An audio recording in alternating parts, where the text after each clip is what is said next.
Bonjour, je suis Didier Ottinger. Je vous accueille aujourd'hui dans l'exposition Gilles Ayot, qui présente l'œuvre d'un artiste qu'on n'avait pas beaucoup vu ces dernières années et dont l'œuvre apparaît aujourd'hui avec une actualité tout à fait nouvelle.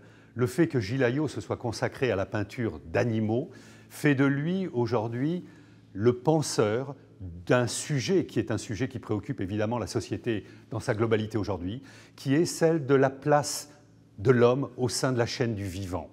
Alors ce tableau devant lequel on se trouve est un tableau emblématique et inaugural pour Gilles Ayot. En 1964, lui qui a une carrière de philosophe avant de devenir peintre, est nommé président du Salon de la Jeune Peinture. Gilles Ayot va demander à un certain nombre d'artistes de réaliser des tableaux de 2 mètres sur 2 mètres dans une seule couleur qui est le vert.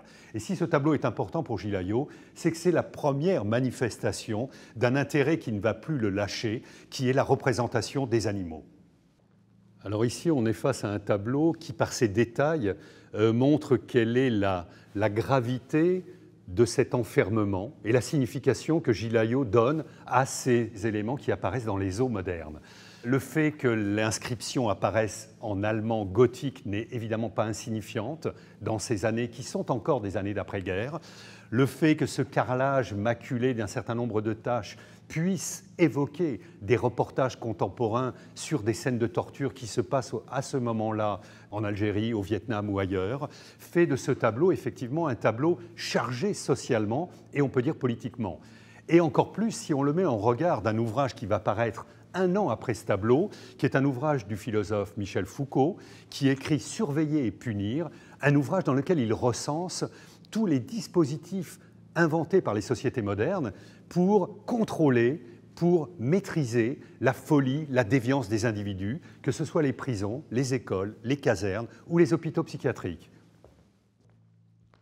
Alors, Gilles Ayot est un peintre autodidacte. Il n'a jamais fréquenté une école d'art, mais il a beaucoup regardé les musées, il a beaucoup lu, et il s'est intéressé à des maîtres anciens. Et parmi ceux-là, il y en a un auquel il consacre un essai dans les années 80, qui est Vermeer, le peintre hollandais.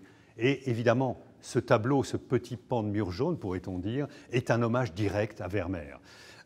Gilles Ayot va être fasciné par Vermeer à plusieurs moments de son histoire. Il va, en tant que dramaturge cette fois, rédiger une pièce de théâtre qui va s'intituler Vermeer et Spinoza, qui va rapprocher un philosophe et un peintre, c'est-à-dire 2 figures qui se rassemblent dans la personne de Gilles Ayot.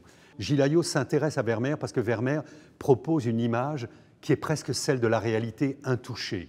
Et il dira à un moment donné d'un tableau de Vermeer, c'est comme un trou dans le mur. C'est-à-dire que c'est comme si le peintre n'intervenait pas, comme si le réel lui-même apparaissait sur la toile qui est la toile de Vermeer. Alors nous allons vers un tableau qui peut aussi être éclairé par 2 publications qui sont contemporaines de la réalisation de cette œuvre. 2 livres très importants là aussi pour Gilles Ayot. Le premier, à nouveau, un ouvrage de Michel Foucault, le philosophe, qui s'appelle « Les mots et les choses », dans lequel Michel Foucault analyse la perspective et nous explique qu'il s'agit d'un moment de l'histoire de l'humanité qui correspond à l'avènement d'un sujet moderne qui va marquer à la fois sa maîtrise sur le réel et en même temps la distance qu'il va prendre avec elle en utilisant cet outil géométrique qu'est la perspective.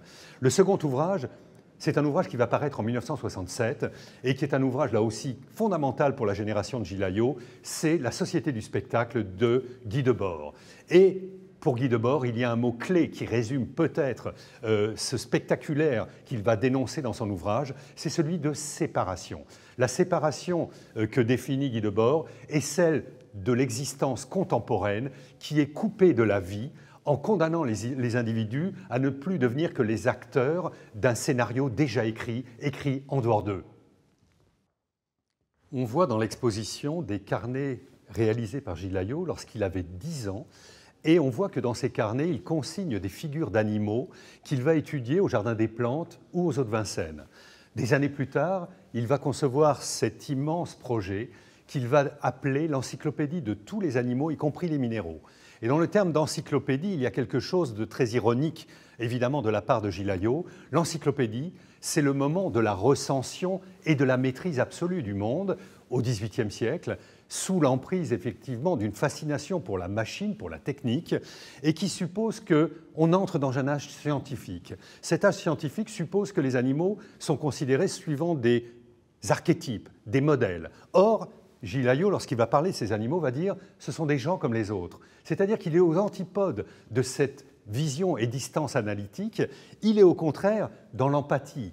Il est attentif au caractère de chacun de ces animaux. Ce qui veut dire que chacune de ces planches est en fait un portrait individuel d'un animal spécifique.